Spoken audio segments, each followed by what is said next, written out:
Buenas tardes a todos y bienvenidos al primer webinar de Foro Madrid. Yo soy Eduardo Cader, el director de Foro Madrid. Foro Madrid es una alianza internacional de líderes, entidades y partidos que defienden la libertad, la democracia y el Estado de Derecho a ambos lados del Atlántico. Seamos claros, la amenaza del avance de la izquierda extrema es real. Los movimientos y partidos de extrema izquierda avanzan por toda la iberosfera y ponen en peligro el futuro y la estabilidad de todos nuestros países. Lo hemos visto hace apenas un par de semanas con la victoria de Xiomara Castro de Zelaya en Honduras, miembro del Partido Libre, que a su vez es miembro del Foro de Sao Paulo. Y también lo estamos viendo con preocupación cómo puede suceder lo mismo en países como Chile y en Colombia en los próximos meses. Dos países que largamente han sido codiciados por el régimen cubano y sus aliados. Ante esta situación, nosotros no nos podemos quedar de pie, parados. Tenemos que actuar, levantar líneas de defensa y construir alternativas que hagan frente a todo el entramado criminal del Foro de Sao Paulo y del Grupo de Puebla por hacerse con las democracias de estos países. Esta tarea desde Foro Madrid la estamos haciendo, estamos completamente inmersos en ella y por eso, entre otras actividades, ya hemos publicado 3 informes de nuestra serie Panorama País que analizan los escenarios electorales a los que se enfrentan todos los países de la iberosfera y hemos tratado de desenmascarar, a su vez, a los satélites del Foro de Sao Paulo y del Grupo de Puebla que ya operan en la región. Sobre eso precisamente vamos a hablar hoy. Vamos a conversar en este webinar que hemos titulado Foro de Sao Paulo y Grupo de Puebla, Regresión Democrática en la Iberosfera. Y lo hemos organizado con una institución, una entidad experta en el análisis político de la región que se llama Centro de Innovación de Políticas Públicas de Perú. Una institución que busca, entre otros objetivos, generar cambios estructurales en Perú y en toda la iberosfera, desde el prisma de los principios de la libertad, la democracia y el Estado de Derecho que defendemos desde Foro Madrid. Muchísimas gracias por acompañarnos hoy. Voy a cederle la palabra al moderador del webinar y a mi amigo Gustavo Nakamura, el director del Centro de Innovación de Políticas Públicas de Perú. Gustavo, adelante. Muchas gracias, Eduardo Cader, y muy buenas tardes para ti, muy buenos días para nuestro lado, para los que estamos a este lado del Atlántico. Ha sido un placer y gracias a ustedes por la Fundación Disenso y el Foro Madrid de poder trabajar este webinar con 3 personalidades, ¿no? 3 personalidades que cada uno tendrá una óptica distinta, porque cada uno está en una realidad, en su contexto. Vamos a tener a Eduardo Fernández. Eduardo trabaja en la Fundación Disenso y verá la mirada desde España, ¿ok? Tenemos también a Vanessa Kaiser, que está ahorita donde se está jugando el partido, la final de la Champions, yo diría, en versión latinoamericana, que es nuestro país hermano de Chile, que el día domingo tendrá elecciones y se juega lo que los peruanos ya lo jugamos y lo hemos perdido. Y para eso estará también hablando con nosotros Ángel Delgado, de la Coordinadora Republicana, que también trabaja en el Perú, todo este frente democrático, buscando que el Perú salga de la situación donde estamos, donde hemos caído. Son situaciones que viven nuestros países, entonces yo primero darles la bienvenida a los 3 y a todas las personas que ya se conectan con nosotros. Y lo primero que quiero soltar las preguntas a ustedes es directo a la vena, como yo digo. Actualmente se habla del Foro de Sao Paulo, del Grupo de Puebla, pero este avance progresivo que se ha dado en nuestros países, y digo, cada uno siéntase libre de manifestar y lo que piensa también, porque esto es un foro de la libertad justamente, de cómo va el avance del progresismo de las extremas izquierdas en nuestros países, en el mundo, cómo han visto históricamente. A lo mejor yo les abro esta primera pregunta para que cada uno tenga unos 3 o 4 minutos y de ahí se abra el diálogo si les parece. Si les parece, vamos a empezar con el que está jugando en la final, por favor. Vamos con Vanessa. Vanessa, te pedimos que tú abras esta intervención y de ahí vamos recorriendo, de repente nos vamos por Lima, de ahí nos vamos con Madrid y vamos haciendo las escalas correspondientes. Vanessa, ¿cómo está Chile? ¿Cómo está viviendo esta situación? ¿Cuál es tu análisis de esta situación del Foro de Sao Paulo y el Grupo de Puebla? y también cómo están amenazándose ahorita las democracias. Ahorita ustedes tienen una elección donde se juegan, como dije, la final de un partido muy importante para la democracia chilena. Gracias, Gustavo. Un saludo a todos y a todos los que están conectados.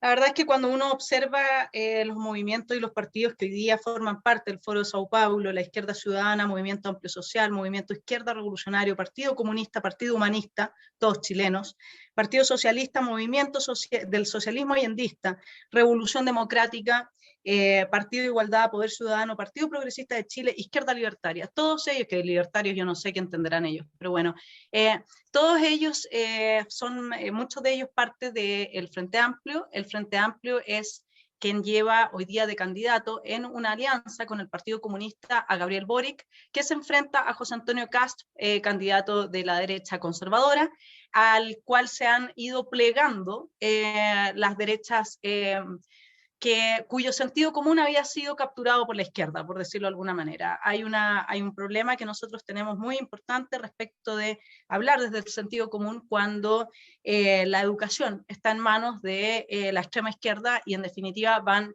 avanzando psicológicamente en las generaciones que siguen un sentido común que es de extrema izquierda.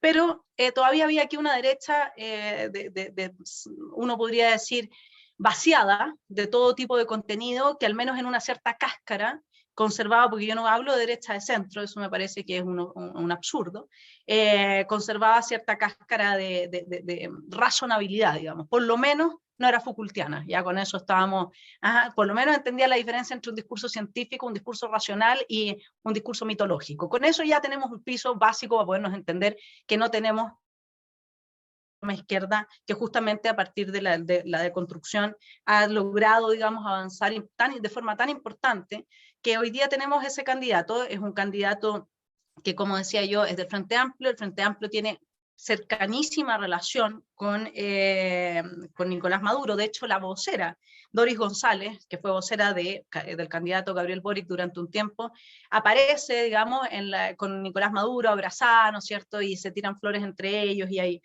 Entonces, la verdad es que hoy día Chile se enfrenta a todo o nada. Ese es el enfrentamiento. ¿Por qué? Porque nosotros tenemos elecciones en el marco de un proceso revolucionario, cuya cristalización es el poder constituyente, que es un poder que no acepta, dado que está compuesto en un 70% por personas que son afines al Foro de Sao Paulo, no acepta las reglas que lo constituyeron. Por lo tanto, se entiende a sí mismo como autoconstituido. Entonces, no va a aceptar ninguna de las reglas del acuerdo. Y eso es lo que lleva el 70% de esa convención, por lo tanto está a favor del programa totalitario de Gabriel Boric.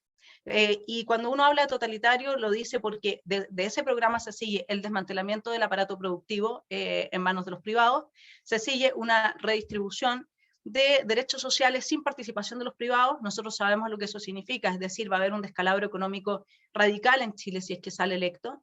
Además, hay un apoyo a cambiar desde un Estado nacional a uno plurinacional, teniendo nosotros por plurinacionalidad ciertos grupos, supuestamente etnias originarias, pero que están capturadas por el narcoterrorismo, cuyo brazo está vinculado a Colombia, cuyo origen es, por supuesto, una narcodictadura de Maduro.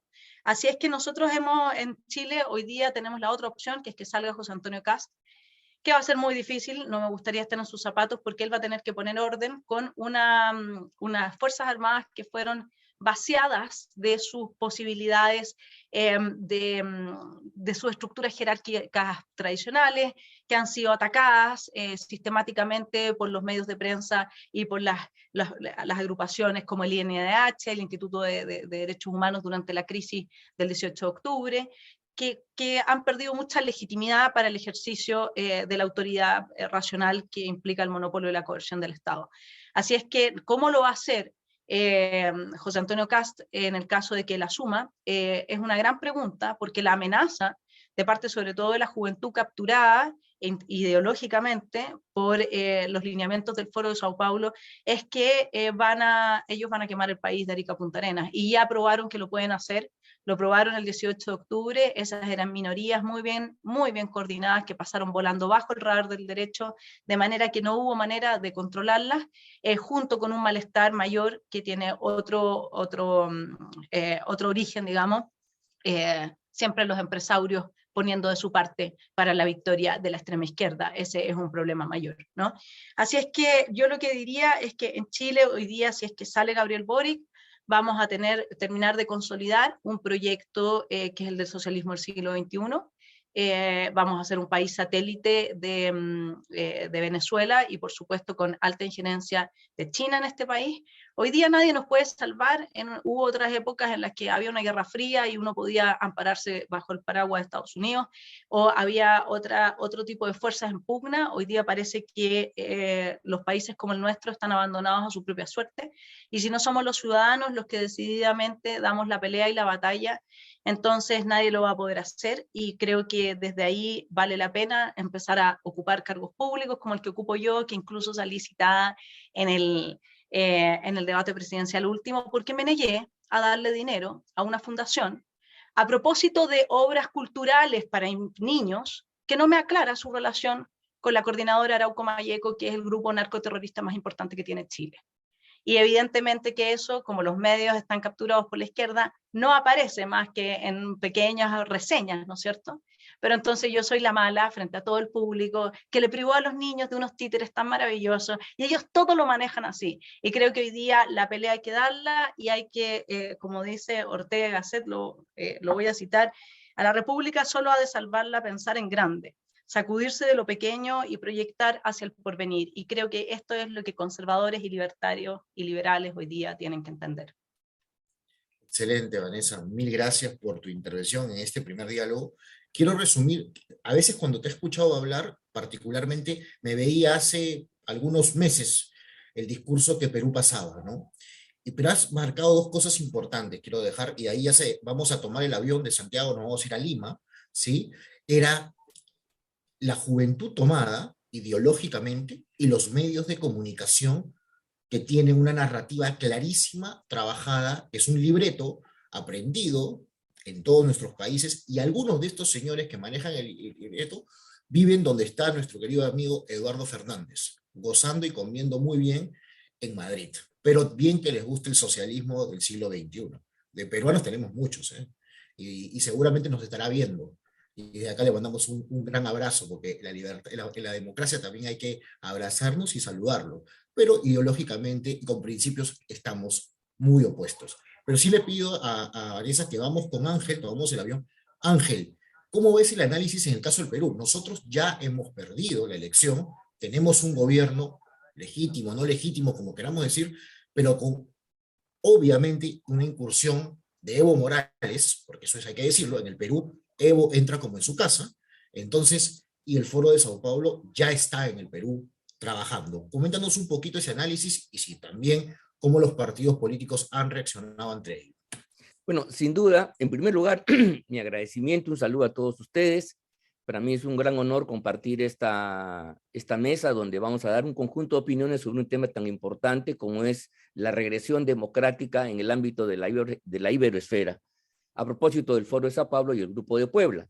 Decir claro que las peores predicciones se han cumplido ya en el Perú. Tenemos un gobierno que está dentro de los parámetros de Sao Paulo y Puebla. Eso es sin duda, eso es una constatación efectiva. Y si bien es verdad que los problemas que tiene el presidente de la República, Pedro Castillo Terrones, marcan una especificidad por su ausencia de liderazgo, su incapacidad manifiesta, las torpezas a granel, inclusive los actos de corrupción, un poco más de tener 100 días en el gobierno, está generando, digamos, una ola de rechazo prematuro. La verdad es que ellos no deben, bajo ningún concepto, hacernos bajar la guardia, porque las ideas del Foro de Sao Paulo, su profunda voluntad de subvertir el régimen democrático y republicano de nuestros países, está presente.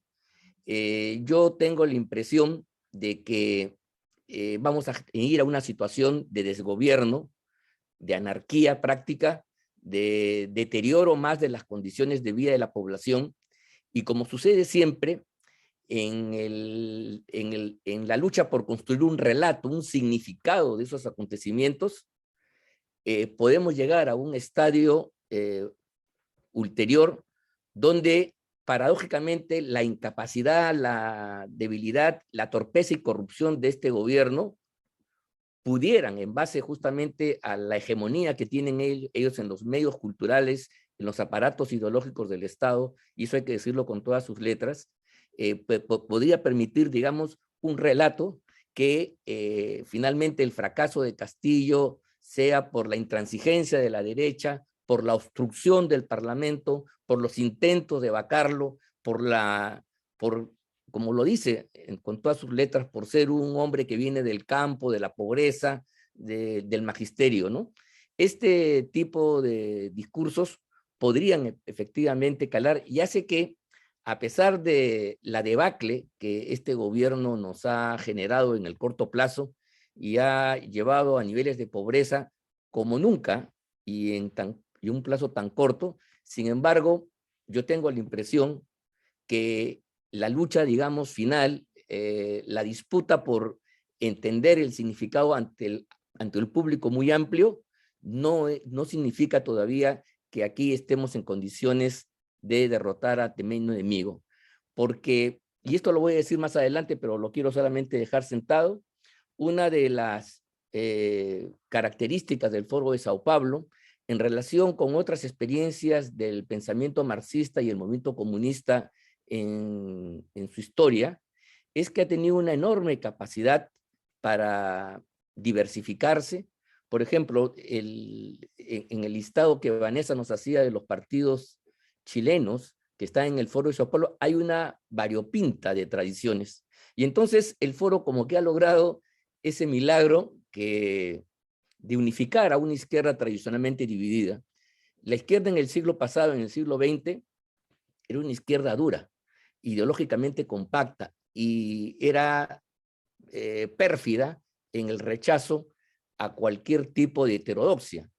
Recordemos nomás, lo traigo a colación, los esfuerzos de José Carlos Marietti, para muchos considerados el marxista más importante de nuestra América, cómo es rechazado por la sucursal de la Internacional que estaba afincada en Buenos Aires por tener algún pensamiento de tipo heterodoxo.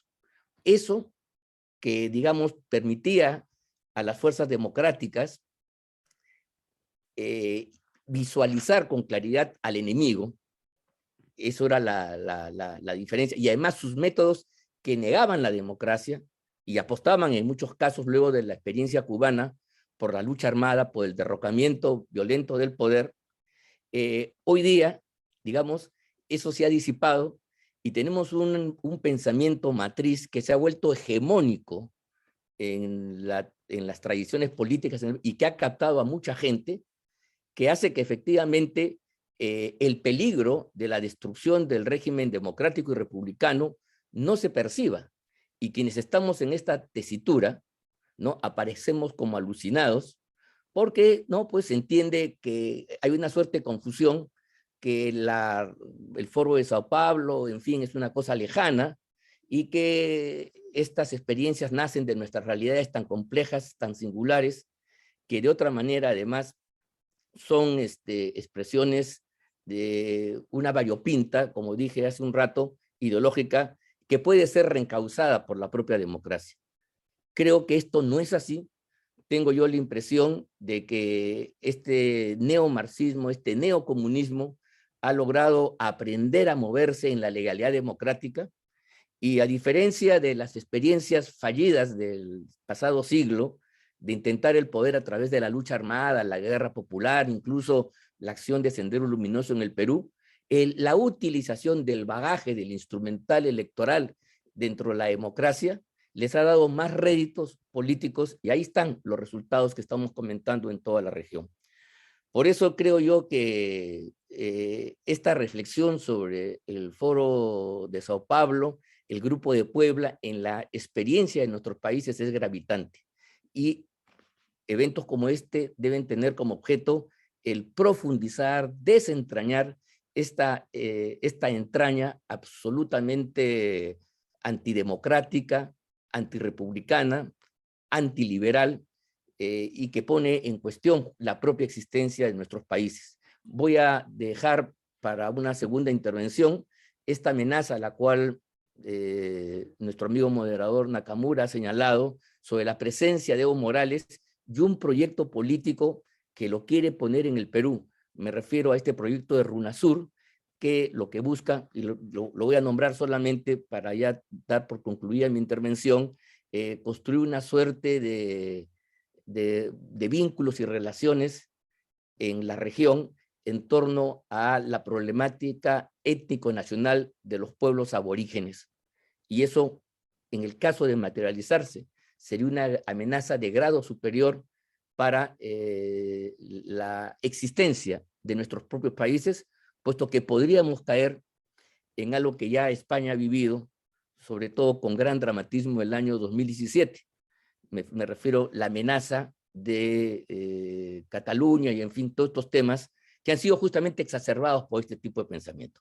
Hasta aquí nomás llego en mi primera intervención. Muchas gracias, Ángel. Y voy a decirlo, como dicen los congresistas, a todos los diputados. Por alusión, como ha dicho Ángel, ha tocado ya España y ha hablado y va a hablar con nosotros Eduardo Fernández, que él es jefe de estudios de la Fundación Disenso. Pero, Eduardo, yo quisiera que tú nos des un panorama de ustedes, cómo lo ven. Algo que ha mencionado Vanessa y ha mencionado Ángel, y indirecta, muy por debajo, pero lo han dicho, partidos políticos. El tema de los partidos políticos, bueno, ya en Chile hay varios movimientos. En Perú, lamentablemente, se arman partidos políticos. Mañana nos levantamos y yo y Ángel nos juntamos y hacemos un partido político. Esto es lo que está pasando en el país. La gran reforma electoral que hicieron hace poco en el Perú, hay un tema de institucionalidad, se habla mucho de eso. ¿Cómo ven ustedes los partidos políticos? ¿Cómo analizas el avance? Ustedes tienen una batalla cultural que la están haciendo muy duramente allá en España, pero ¿cómo analizan también estos países un poquito más alejados, si quieres, geográficamente, pero muy cercanos en la cultura y en todo lo que nos une? Adelante, Fernando. Eduardo.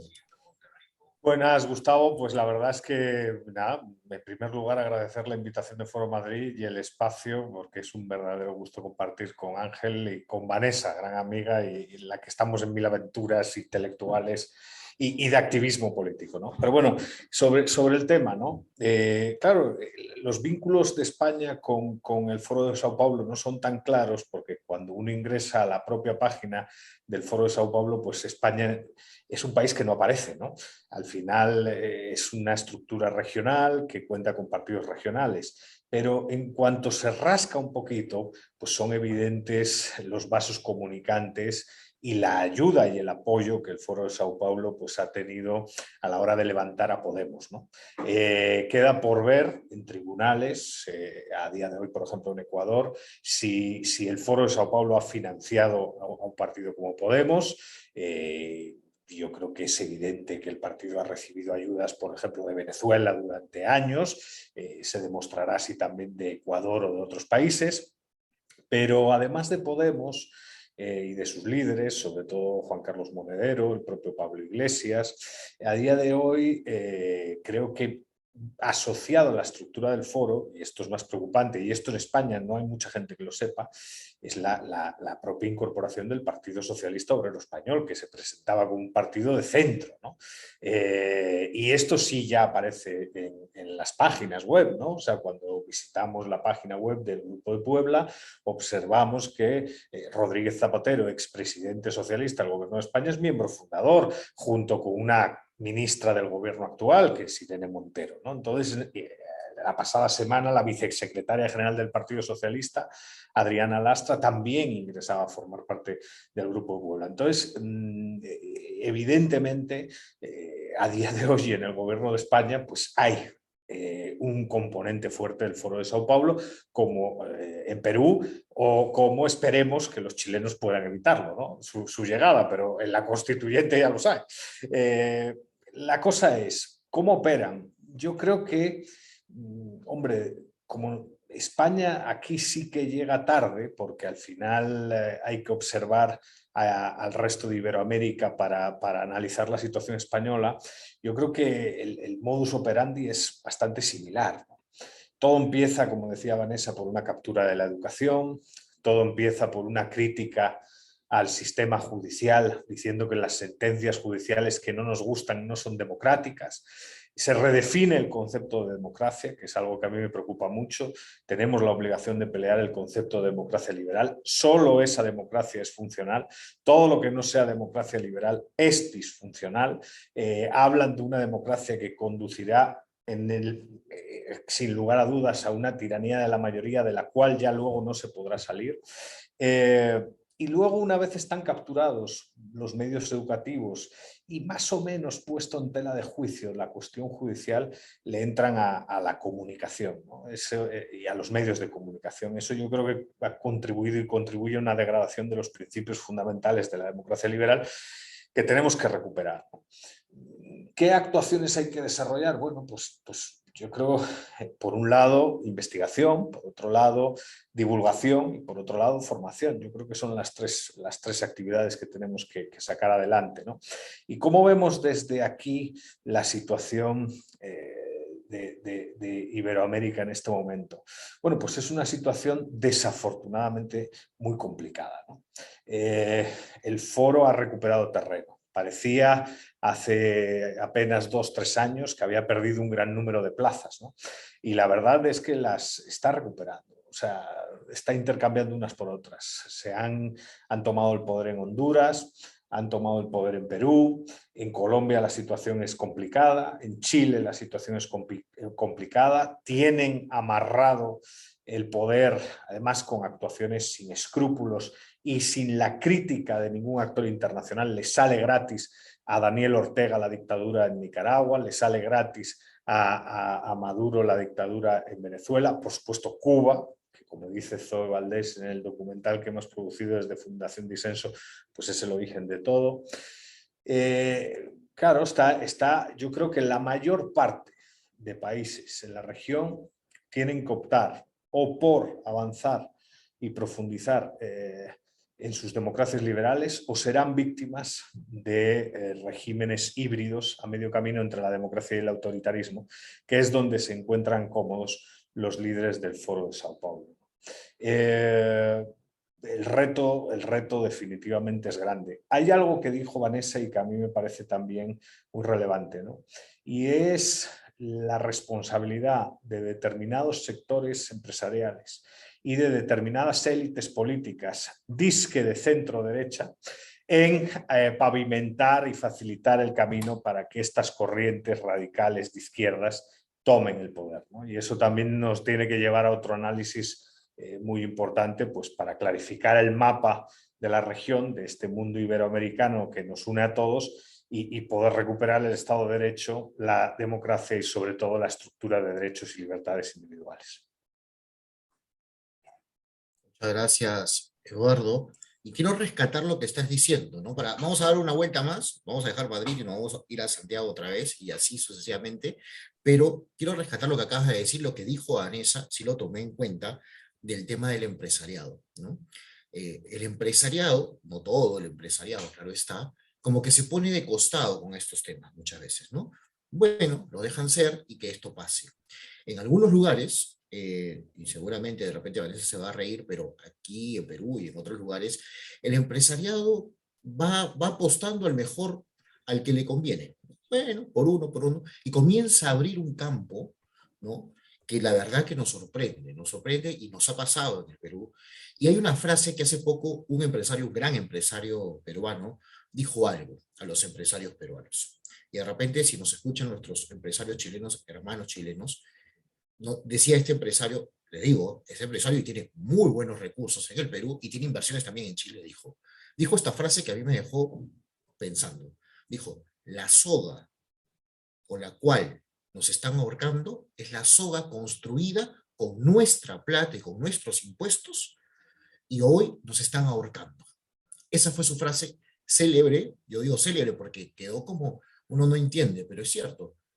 ¿Quiénes son los que tributan quiénes dan dinero al Estado o los tributos? En la empresa privada, la economía de libre mercado. Bueno, esa plata, ¿a qué va destinada? Al Estado. Y el Estado tiene que generar riquezas, dar bienestar a la ciudadanía. Lamentablemente, muchos de estos plata ha ido destinados a otros temas, a consultorías, a manejo, a captación del Estado, N cosas. Eso es importante decirlo, Entonces, desde ahí, Vanessa, y ya tocando el tema, más allá de que quien vaya, bueno, el escenario es complicado para Chile, uno u otro, ¿qué vendría después? ¿Cuál crees que son los escenarios y cómo seguir esta batalla cultural? ¿No? O sea, ya hemos analizado el qué está pasando, ahora es qué haremos, qué podemos hacer desde la biosfera. Eso sería la pregunta y cómo quieres tú también analizar un poquito más.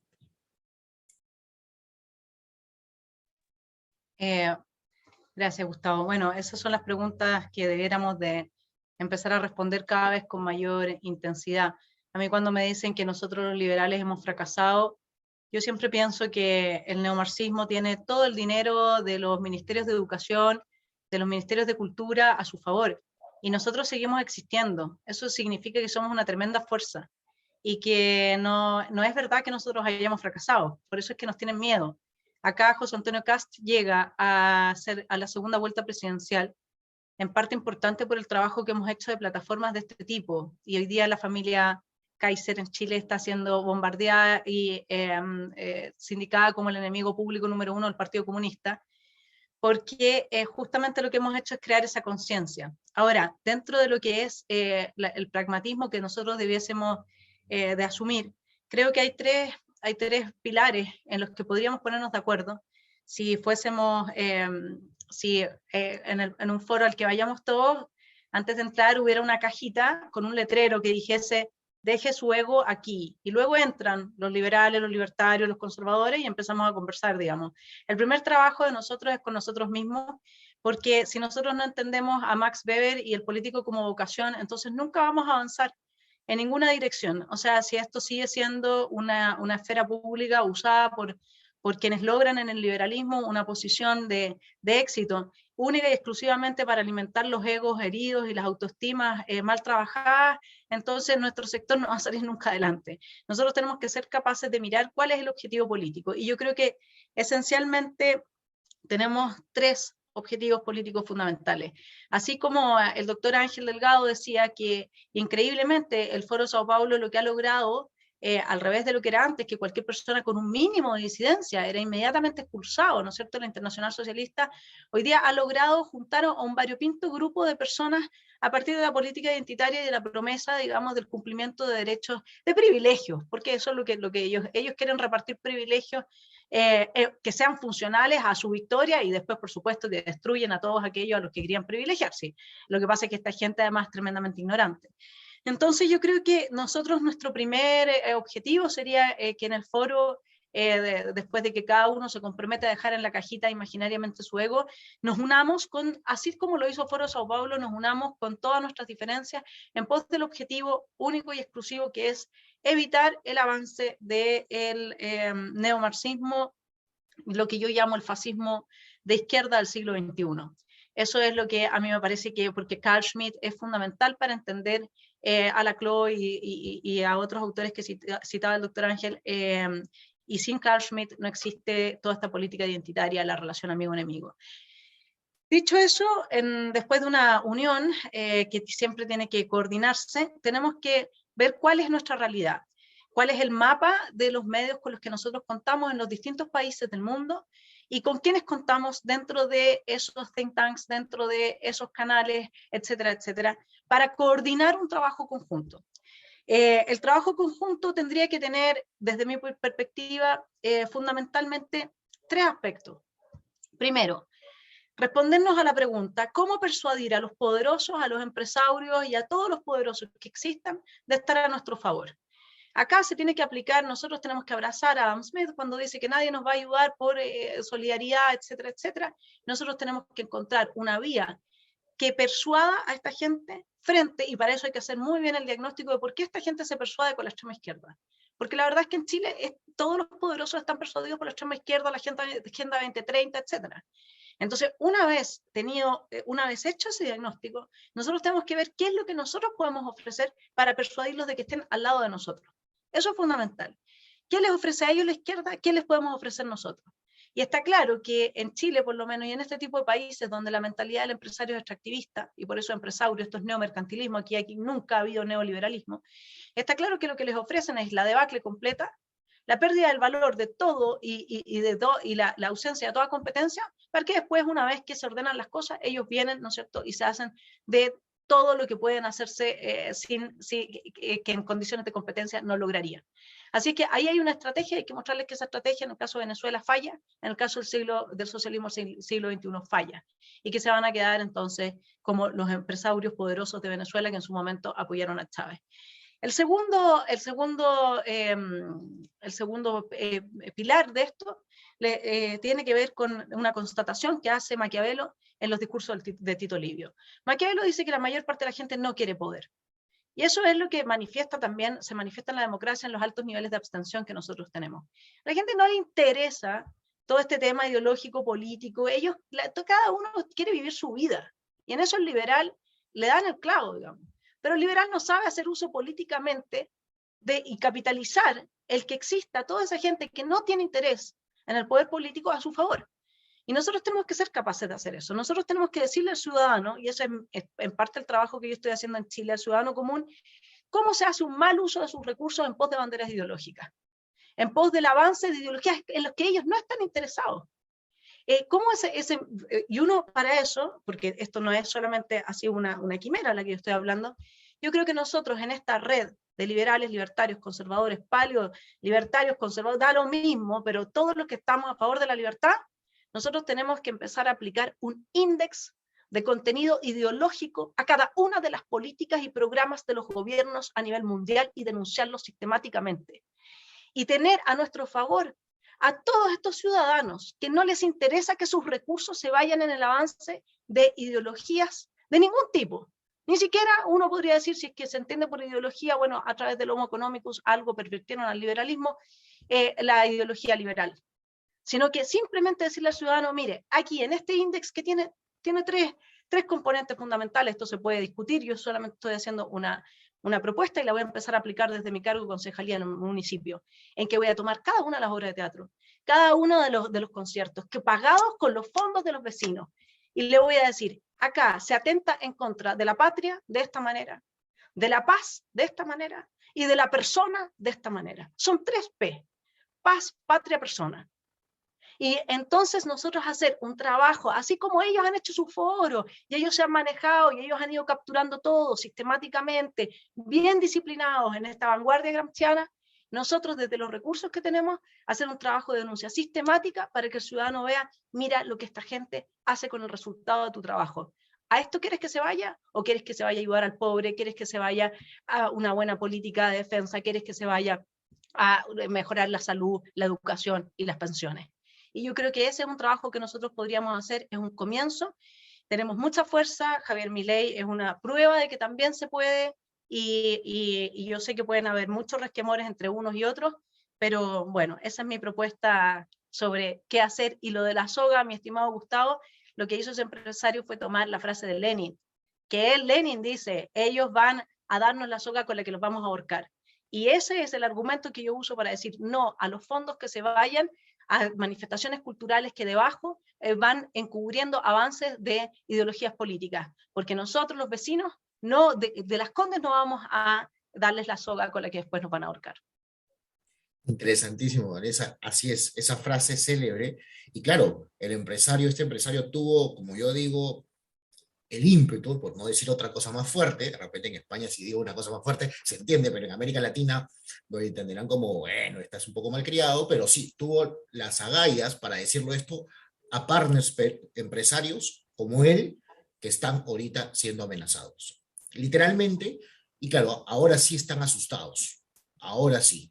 Cada vez con el cambio de la Asamblea Constituyente, cada vez que te cambian de ministro, pero cuando ponen a un ministro que son más o menos parecidos a ellos, medio rosaditos, dicen, no, tranquilo, la gobernabilidad y la institucionalidad. Eso es lo típico de los empresarios o los malos empresarios que tenemos en nuestros países.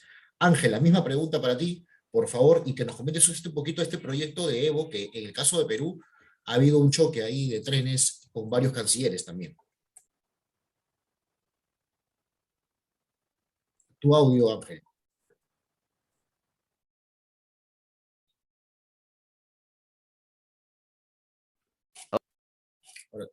No, se ha apagado otra vez, Ángel, tu audio. Creo que tienes un problema con el audio. Ahora sí. Ahora sí. No, lo que decía era que estoy plenamente de acuerdo y en relación a lo que manifestado por Vanessa, sí tenemos que aprender del enemigo, hay que aprender de sus experiencias exitosas en el campo de la comunicación y el control político. Y decir en esa línea que, las experiencias del socialismo 21 en América Latina ha servido de referente para España. Yo acabo de leer el libro de Íñigo Errejón, que ha salido recientemente allá en España, y él es un testimonio fabuloso de cómo él hace su gran aprendizaje en Bolivia, donde trabaja su tesis doctoral, y ese conjunto de ideas, luego se junta con Monedero, con Iglesias y otros grupos, y entonces traslada las experiencias, vamos a decir acá, del Foro de Sao Paulo de América Latina, para una realidad más compleja y distinta como la que es España.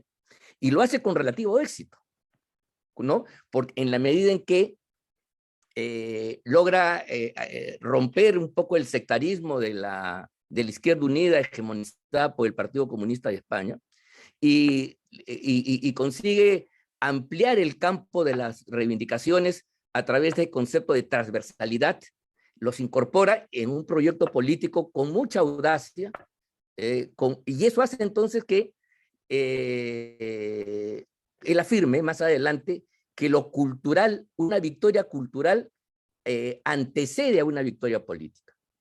Y eso es lo que en el Perú ha sucedido, y en nuestros países en realidad. Y eso explica la parsimonia, lentitud, cuando no complicidad, de muchas personas que debieran estar en el campo democrático, sin duda, en el campo de la libertad, y aparecen conciliando, cuando no, haciéndole de alguna manera espacio y cama a estas posiciones en el fondo totalitarias.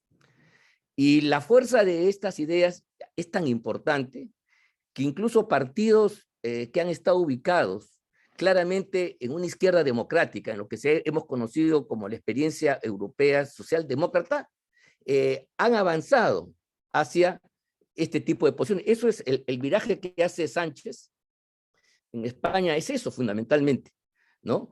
Y por lo tanto asume un conjunto de reivindicaciones en el campo cultural que extremadas es una forma de cuestionar el sistema democrático, y asume también y concilia con posiciones de índole separatista.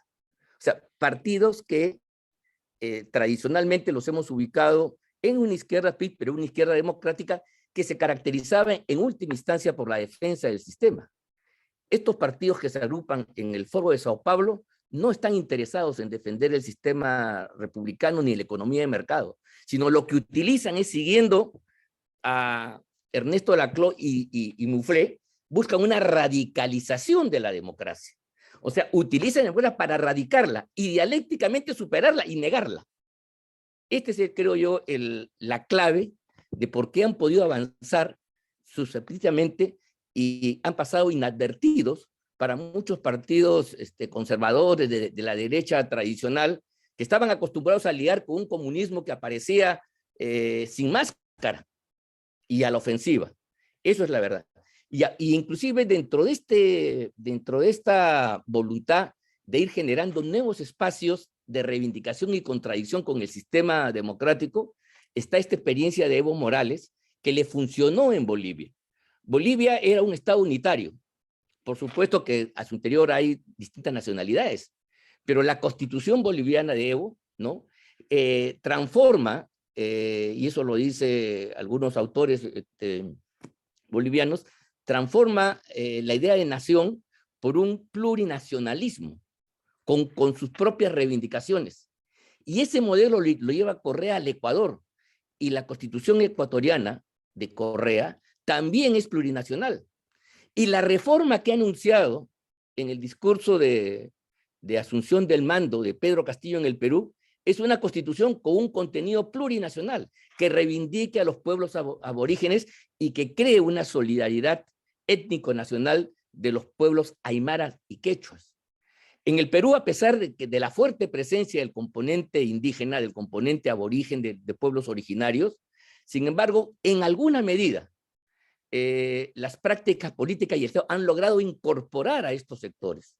y no hemos tenido fenómenos parecidos a los que ha habido en Bolivia, en Ecuador y en Chile, donde las reivindicaciones araucanas, que podrían tener en su origen alguna legitimidad, se han convertido en el gran pretexto para prácticas antidemocráticas, cuando no terroristas, y eso Vanessa nos podría explicar mejor que nosotros. Se ha logrado en lo inmediato impedir que en el Cusco, ¿no?, se lleve a cabo un congreso que ellos llaman de RUNASUR, los hombres del sur, y en el Cusco simbólicamente la capital del antiguo imperio de los incas, y entonces constituir una suerte de articulación política supranacional, que en el caso de que abarque, digamos, todo el continente latinoamericano, y poder entonces ser a partir de ahí una fuerte de impugnación al propio régimen democrático y a la idea de un Estado-nación que lo hemos construido aquí ya hace más de 200 años. Ese es el reto que tenemos, ese es el peligro que no advertimos, y por eso creo yo que esta coordinación a la cual hablaba Vanessa, de expresar puntos comunes, establecer un índice, hacer puntos específicos para una acción común, independientemente de las posiciones que podamos manejar, porque también en este bloque hay las legítimas diferencias, pero todos coincidimos en la defensa de la democracia, en el caso de América, de nuestro sistema republicano, de la tradición republicana, de las libertades, de los derechos, de la economía de mercado, como valores fundamentales que deben regir. Creo que es necesario afirmar este tipo de cosas, como lo dice Vanessa, y desenmascarar en ese aspecto a estas posiciones aglutinadas en Sao Paulo y Puebla, que tienen una enorme capacidad para mimetizarse, pasar con una capacidad de contrabando ideológico fundamental, que hace que inclusive empresarios que deberían estar en la orilla opuesta terminen mirando con simpatía o complacencia estos avances. Lo que sucede en Chile y en otros países de la región, y probablemente también en España, por supuesto que sucede en el país, y lo hemos visto no en una, sino en varias oportunidades. Esa es la letalidad del Foro de Sao Paulo. Esa es la amenaza de este nuevo comunismo, que a diferencia del siglo pasado, que avanzaba sin careta y con posiciones claras que uno podía confrontar con ellos, estos han hecho de la lucha cultural un bastión importante, y de la tesis de radicalizar la democracia, un mecanismo para llegar al poder aprovechando la democracia, pero finalmente buscando su destrucción. Muchas gracias, Ángel. Y sin más, vamos rápidamente en vuelo a darle la palabra a Eduardo.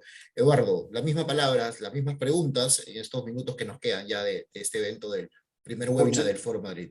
Muchas gracias, Gustavo. La verdad es que es fácil, ¿no? Porque en el fondo coincido con Ángel en todo y obviamente coincido con Vanessa, y hay que apropiarse de ese lema que ha propuesto Vanessa, ¿eh? Paz, patria y persona. Es muy bueno, claro, muy potente. Puede ser. Muy potente. Yo en el sentido de las acciones, y siempre hablando en nombre de la Fundación, pues yo creo que ha quedado plasmado durante este año 2021 la apuesta que se ha hecho, ¿no? La Carta de Madrid no deja de ser un acuerdo de mínimos para incluir a liberales, conservadores, a todo aquel que esté comprometido con la defensa de la libertad, el Estado de Derecho y la democracia en la iberosfera, pues obviamente se le invita a firmar la carta, ¿no? Y es una carta que es una primera piedra, que sirve como un acuerdo de mínimos precisamente para avanzar y dar el siguiente paso en lo que Eduardo Cader ha presentado, que es el Foro Madrid, ¿no? Ahora, dicho esto, yo creo que hay dos líneas de acción que deben estar muy claras y que tenemos que ser capaces de generar espacios de cooperación y coordinación para sacarlas adelante. La primera línea es una línea a corto plazo. Y en esa línea de cooperación a corto plazo, yo creo que de lo que se trata es de desenmascarar al Foro de Sao Paulo, que en muchos países parece que aún disfruta de cierta legitimidad y de cierto prestigio. Esto es algo increíble, ¿no? O sea, en México, por ejemplo, cuando visitábamos aquel país decían esta gente es exagerada porque está diciendo que llegan los comunistas, ¿no? 15 días después recibieron con honores a Díaz-Canel y los demagogos éramos nosotros, ¿no? O sea, hay que hacer un esfuerzo por desenmascarar el fenómeno y por denunciar la estrategia que desde la extrema izquierda se está desarrollando, en primer lugar para desestabilizar países y luego para capturar el poder. Y luego también lo que decía Vanessa, ¿no? Un espacio más de cooperación a medio y corto plazo, de naturaleza técnica, que profundice sobre política pública, ¿no? Porque hay políticas públicas que son claves y que tienen que estar muy protegidas, puesto que son el objeto y el objetivo de los miembros del Foro de Sao Paulo. Concretamente la educación, quieren redefinir y formular el proceso educativo, los contenidos educativos, quieren redefinir la historia. Entonces, bueno, hay que tener claro que los conceptos son campos de batalla y hay que hacer un trabajo ahí, y ese trabajo no puede ser a corto plazo, ese trabajo forzosamente es a largo plazo. Y luego, pues, además de las cuestiones pues, históricas, humanistas y culturales, cuestiones alrededor pues, del fomento de la cooperación libre y voluntaria entre personas, ¿no? Hay una alternativa a políticas públicas de naturaleza estrictamente estatal, y en ese sentido pues, tenemos que ser innovadores y ser capaces de cooperar.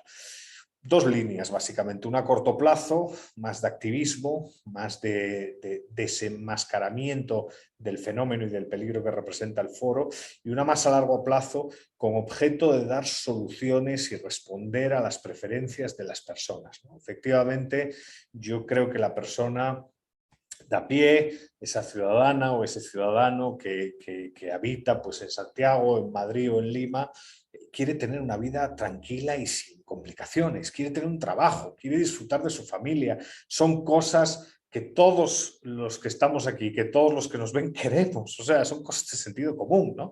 Pues ser capaces también de dar soluciones de política pública para esos problemas, porque honestamente el foro ha capitalizado descontento.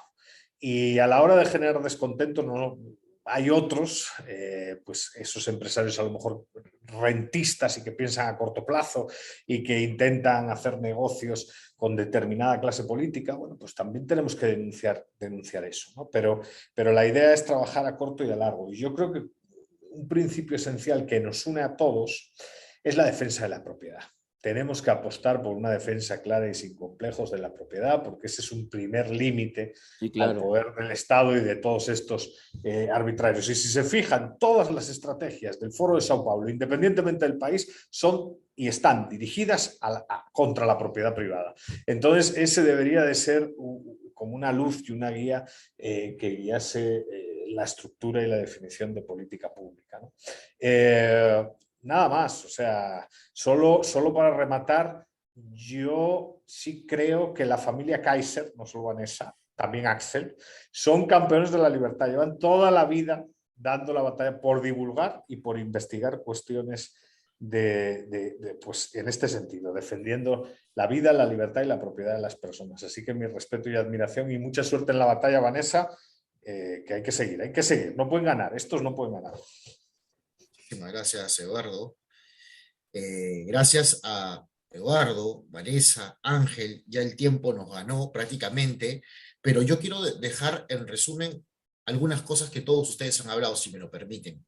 Un primer punto, lo que ha dicho Vanessa, creo que es fundamental. El ego lo dejan fuera. Señores, si seguimos viviendo de egos y quién tiene la pantalla y dónde está, en qué parte de la foto está, lamentablemente ellos seguirán avanzando. Y creo que es un tema fundamental que ha tocado Vanessa sobre el tema del ego. Ha puesto un tema importante, y tomo ahí lo que ha dicho Ángel, Eduardo, el tema de unirse. Y hay un común, unos mínimos que nos podemos unir. Y creo que la Carta Madrid representa esos mínimos que ya lo han ido trabajando desde el año pasado y este año con mucho mayor fuerza, y hay cada vez personas más se unen al tema del Foro Madrid. Entonces, en esta carta, este manifiesto por tema de las libertades. 3, y Vanessa lo dijo también, el tema del índice, el tema ideológico. Unido a eso, señores, creo yo que los partidos políticos que sienten, quieren trabajar por la libertad y la democracia tienen que unirse. Hoy vive Chile esta batalla. El próximo año lo vivirá Colombia. Y si no nos damos la mano entre los que pensamos igual por la biosfera, vamos a perder por goleada. Les lo digo, porque ellos tienen todos los recursos de nuestros impuestos del Estado y tienen también recursos que algunos empresarios le siguen dando. Pero nosotros tenemos voluntad y tenemos, lo más importante, la verdad por delante. Y somos libres. Creo que eso es importante. Y para cerrar, tomo el lema que ha dicho Vanessa. Creo que tenemos que hablar que nosotros estamos buscando la paz en nuestros países, pero no una paz ficticia, sino una paz real, esa paz que te da calma y tranquilidad. Tenemos que buscar patria, sí, patria, porque tenemos que defender nuestra identidad nacional, cada uno de nosotros, pero aceptando al compañero al que está al costado, parte del mundo que vivimos, y tercero, persona. Eso que nos une. O sea, la persona no ha cambiado, señores, la persona sigue siendo la misma hoy, mañana y siempre. Entonces... Me gustaría agregar una pequeña cosa, si no es para robarme la última palabra. Nada, pero Eduardo, no, dale. Una pelota rebotando que tengo que tomarla, porque sí, claro. La pelea moral a favor del derecho a la propiedad, que es tan difícil, también yo ya tengo una solución ahí.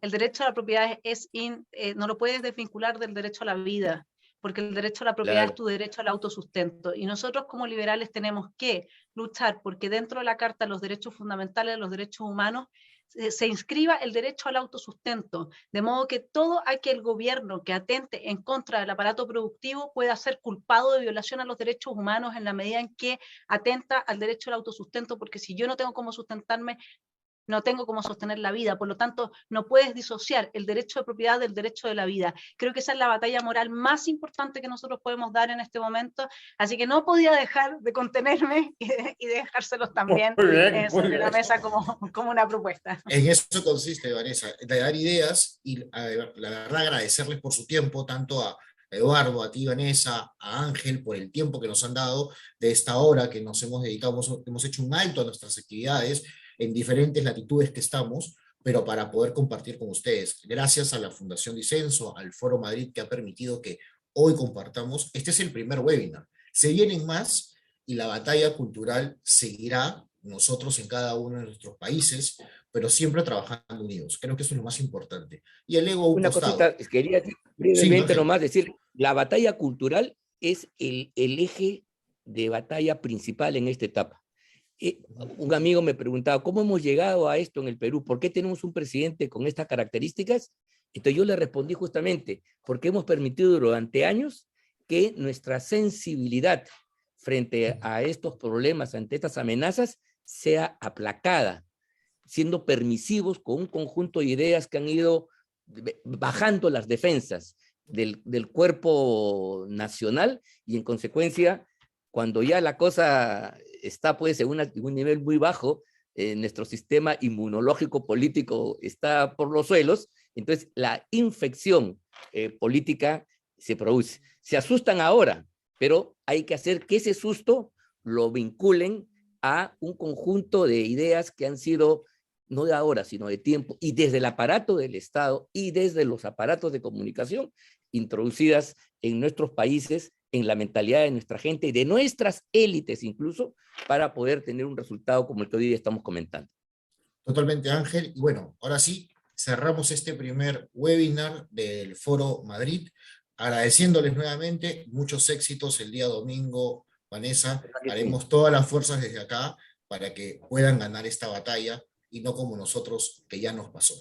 Ojalá escuchen los hermanos chilenos, los estamos animando a que no vayan al vacío o estemos como estamos ahora nosotros los peruanos. Les mando un fuerte abrazo y muchas gracias, y nos vemos en una próxima edición de los webinars del Foro Madrid. Gracias.